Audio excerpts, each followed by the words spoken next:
Donald Trump has been posting things like, remove the gag order. What do you have to hide? President Biden's been posting things like, I signed into law the most significant gun safety reform in nearly 3 decades, but Congress must do more. We need universal background checks, a national red flag law, and we must ban assault weapons and high-capacity magazines. The Senate Republicans are posting things like, President Trump facing 400 plus years in prison. Don't legitimize this witch hunt by ignoring this. Please, please, please sign the official GOP petition to drop all charges against President Trump. 500,000 names needed now. And then when you click it, it signs you up for a recurring contribution in a very deceptive way. The Senate Democrats, on the other hand, are posting, Senate Democrats are working to lower the cost of prescription drugs. Republicans might be trying to stop the progress we have made, but we won't stop working for more. This as we head into a very big week. Later this week, there's going to be oral arguments before the United States Supreme Court on Donald Trump's claim that he has absolute immunity to order SEAL Team 6 to kill his political opponents, and there's nothing that you can do about it.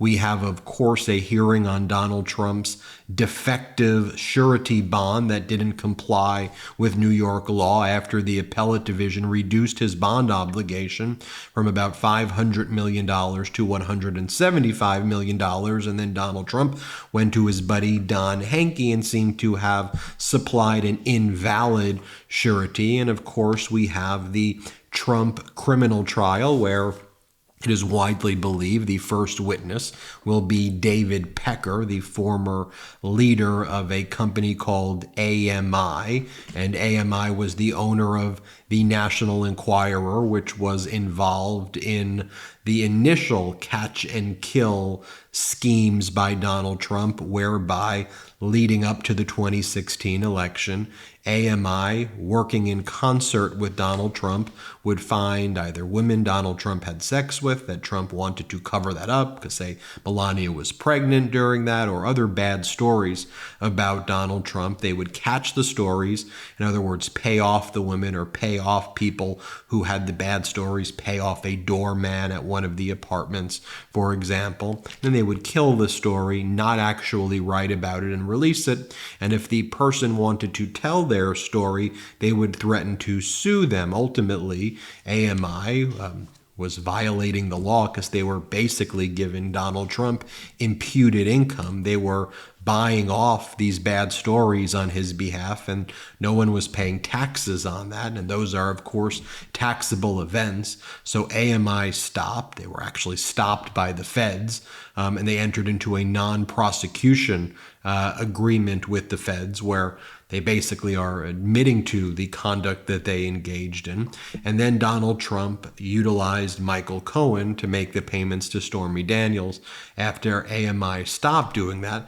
So David Pecker will be testifying about the crimes he and Trump were complicit in doing and to buy off these bad stories, including Trump having sex with women. So that's why Trump is now saying, why he's been raging throughout the weekend, but he's saying, remove the gag order. What do you have to hide? Because he wants to go out and spend the weekend, in my opinion, threatening and harassing witnesses. And one of the things the gag order says is that you can't do that. Look, Trump is pretty much free to say whatever he wants. In fact, he can even attack the judge. He could even attack Alvin Bragg. Not physically, but he could say what he wants about them. You just can't threaten, harass, or intimidate witnesses. You can't talk about jurors.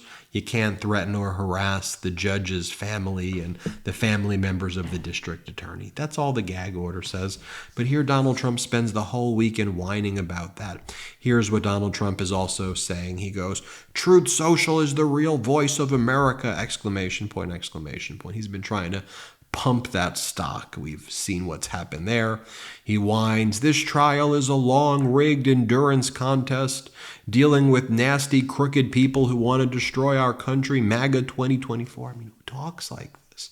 Who talks like this? Who would want something like this to ever be in power again? Who behaves this way? It's whiny and just, ugh. He writes, So many lightweights and fakes go on MSNBC and CNN along with other ratings challenged networks and platforms purporting to know me as though they were a long lost relative, only to have virtually no knowledge of me or anything about me. A weak and pathetic rhino named Miles Taylor, who worked with one of the dumber generals around, John Kelly, speaks as though he has intimate knowledge of everything Trump. Other than seeing him on TV, I have no idea from the administration days who the hell he is. I assume a con man because he gets paid for talking about me, a subject he knows nothing about me. But that doesn't matter to NBC, to me, one of the worst news organizations in the world. There are many of these other phonies as well, and I'll let you all know who they are as soon as I get the chance. Truth! Exclamation point. It's just like, what are you talking about?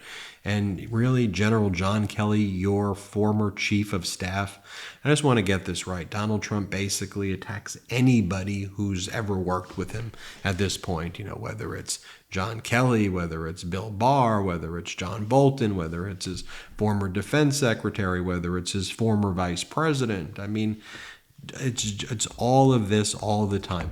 On the other hand, you've got President Biden posting things like, "You've heard me say it before. Wall Street didn't build America.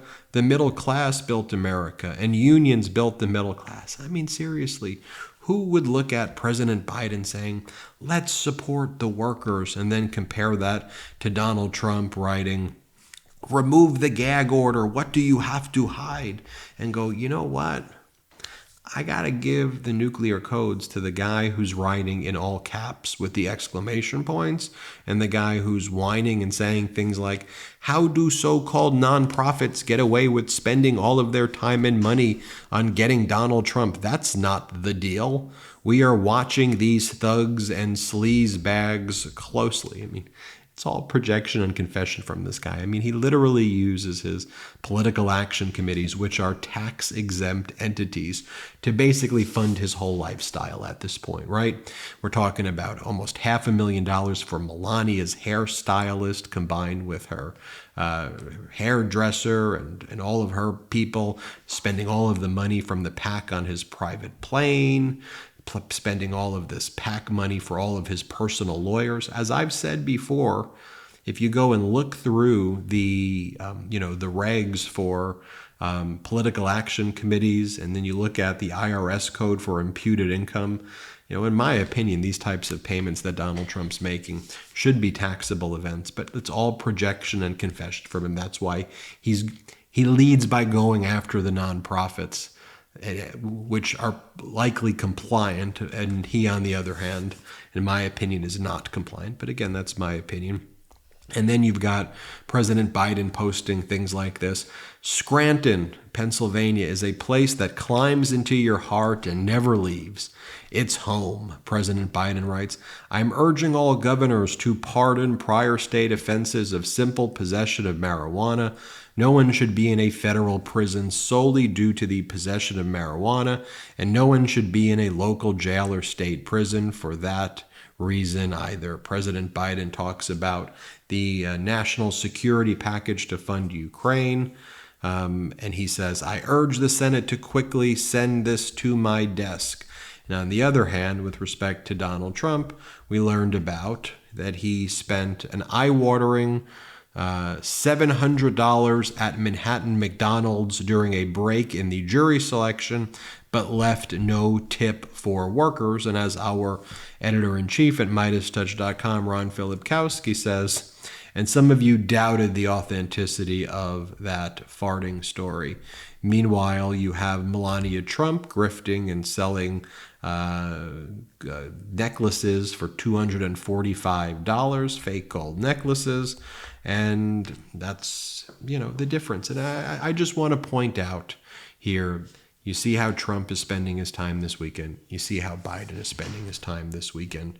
And I just appreciate whether, again, it's not a political party thing for me. It's just a matter of being a serious adult. And Trump's behavior, the frantic, raging, all caps, "remove the gag order," this and that, it's just behavior. It's just Act like an adult. Act like a grown-up. Then you see what the Senate Republicans are doing. Free him. We don't stand for law and order. We just want the dictator. Click this link and then we'll sign you up deceptively for recurring donations. Where you have the Senate Democrats, on the other hand, saying, let's come up with policy that does this, that, and the other thing for Americans. Tell me what you think. Hit subscribe. We're on our way to 3 million subscribers thanks to your support. Have a good one. Enough! Send it to the big house, not the White House. Get the new exclusive tees, mugs, and stickers right now at store.MeidasTouch.com. That's store.MeidasTouch.com.